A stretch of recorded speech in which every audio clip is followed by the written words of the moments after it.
कुछ नास्तिक लोग ऐसा प्रश्न करते हैं कि जब निर्भया का रेप कांड हुआ था तो उस समय परमात्मा ने उसे क्यों नहीं बचाया, क्योंकि ईश्वर तो सर्वज्ञ है, वह सब कुछ जानता है, तो वो भविष्य भी जानता है। तो उसे पहले से ही पता था कि वहां पर बलात्कार की घटना होगी, तो फिर परमात्मा ने उसे बचाया क्यों नहीं। फिर दूसरा प्रश्न ये भी करते हैं कि ईश्वर तो सर्वशक्तिमान है और ईश्वर न्यायकारी भी है, तो ईश्वर ने उसके साथ अन्याय क्यों किया।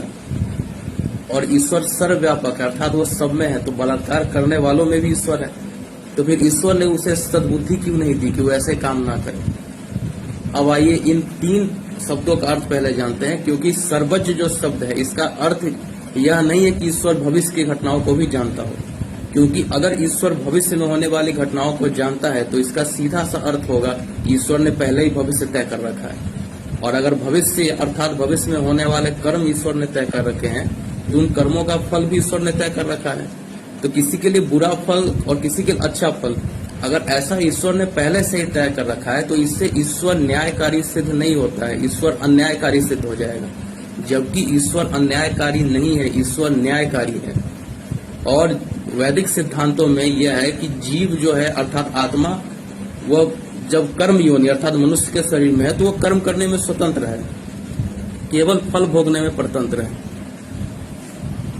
तो ईश्वर के सर्वज्ञ अर्थात सब कुछ जानता है, इस गुण का यही अर्थ है कि ईश्वर सबके कर्मों को जानता है। भविष्य में कौन क्या कर्म करेगा अर्थात किस क्षण कब क्या करेगा यह ईश्वर को पहले से पता नहीं है। अगर पहले से पता होता तो वो ईश्वर अन्यायकारी हो जाएगा, ईश्वर न्यायकारी नहीं रहेगा। दूसरा अर्थ है सर्वशक्तिमान का। तो सर्वशक्तिमान का अर्थ सीधा सा यह होता है कि जितने भी कर्म अर्थात सृष्टि का निर्माण करना, प्रलय करना, उसका संचालन करना, सभी मनुष्यों को उसके कर्मानुसार फल देना, ये सारे जो इतने बड़े बड़े कर्म है जिसके विषय में कोई जीव कल्पना भी नहीं कर सकता, इतने बड़े कर्म ईश्वर बिना किसी सहायता करता है, इसीलिए वो सर्वशक्तिमान है। जैसे कि आत्मा है, आत्मा को कर्म करने के लिए शरीर चाहिए जो कि प्रकृति तत्व से बना है, तो इस शरीर के द्वारा ही आत्मा कर्म कर सकता है। तो शरीर इस आत्मा के लिए कर्म करने का साधन है, जबकि ईश्वर को किसी साधन की आवश्यकता नहीं होती, इसलिए ईश्वर सर्वशक्तिमान है। सर्वशक्तिमान का यह अर्थ नहीं कि ईश्वर कुछ भी कर सकता है, अर्थात वो अपने आप को नष्ट कर ले, दूसरा ईश्वर बना दे इत्यादि, तो वो सब चीजें नहीं होती है। इसलिए सर्वशक्तिमान का अर्थ यही है कि ईश्वर जो है अपने कर्म करने में किसी की सहायता नहीं लेता।